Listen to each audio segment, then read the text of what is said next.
సినిమాతో మంచి గుర్తింపు తెచ్చుకుంది అందాల భామ సప్తమి గౌడ. కన్నడ భాషలో సినిమాలు చేసే ఈమె ఒక్క కాంతార సినిమాతో సౌత్ ఇండియా మొత్తం ఫేమస్ అయింది. ఈ సినిమాలో డీ గ్లామరస్ రోల్లో నటించి మెప్పించింది. అలాగే తన అందంతోనూ కవ్వించింది. కాంతార సినిమా తర్వాత దర్శకుడు వివేక్ అగ్నిహోత్రి తెరకెక్కించిన Bollywood cinema the vaccine war లో కూడా నటించింది. ఈ సినిమా కూడా మంచి విజయం సాధించింది. దాంతో ఈమెకు ఆఫర్స్ పెరిగాయి. కన్నడ భాషలో వరుసగా సినిమాలు చేస్తూ బిజీ హీరోయిన్ గా మారిపోయింది. ఇదిలా ఉంటే తాజాగా ఒక హీరో భార్యపై సప్తమి కేసు వేసింది. ఓ హీరో భార్య తనపై తప్పుడు ప్రచారం చేస్తుందని సప్తమి కోర్టులో కేసు వేశారు.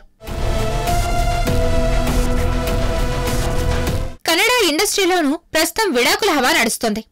చాలా మంది స్టార్ కపుల్స్ ఈ మధ్య కాలంలో ఎక్కువగా విడాకులు తీసుకున్నారు. అలాగే శివరాజ్ కుమార్ ఫ్యామిలీకి చెందిన యువరాజ్ కుమార్ కూడా తన భార్య నుంచి విడాకులు కోరాడు. తన భార్య తనను వేధిస్తుందని తనకు విడాకులు ఇప్పించాలని కోరాడు యువరాజ్. అలాగే ఆయన భార్య శ్రీదేవి ఒకరిపై ఒకరు ఆరోపిస్తూ ఫ్యామిలీ కోర్టులో విడాకుల కోసం దరఖాస్తు చేసుకున్నారు. ఈ క్రమంలో యువరాజ్ భార్య శ్రీదేవి మీడియా ముందు షాకింగ్ విషయాలు చెప్పింది. తన భర్త అక్రమ సంబంధం పెట్టుకున్నాడు అని బాంబ్ పేల్చింది. అలాగే హీరోయిన్ సప్తమి గౌడను ఈ కేసులోకి లాగింది ఆమె. సప్తమి గౌడ యువరాజ్ ప్రేమలో ఉన్నారని ఆరోపించింది. శ్రీదేవి బైరప్ప అమెరికా వెళ్లినప్పుడు యువ సప్తమి కలిసి జీవించారని ఆమె ఆరోపించింది.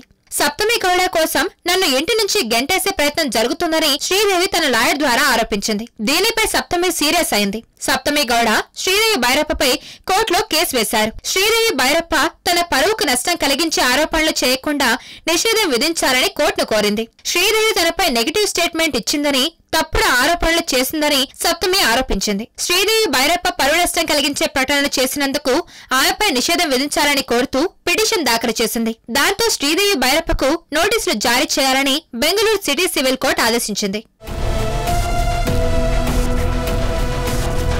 మరిన్ని వీడియోస్ కోసం ఛానల్ ని సబ్స్క్రైబ్ చేయండి. లేటెస్ట్ అప్డేట్స్ కోసం వాట్సాప్ ఛానల్ ని ఫాలో చేయండి. అండ్ లింక్ డిస్క్రిప్షన్ లో ఉంది.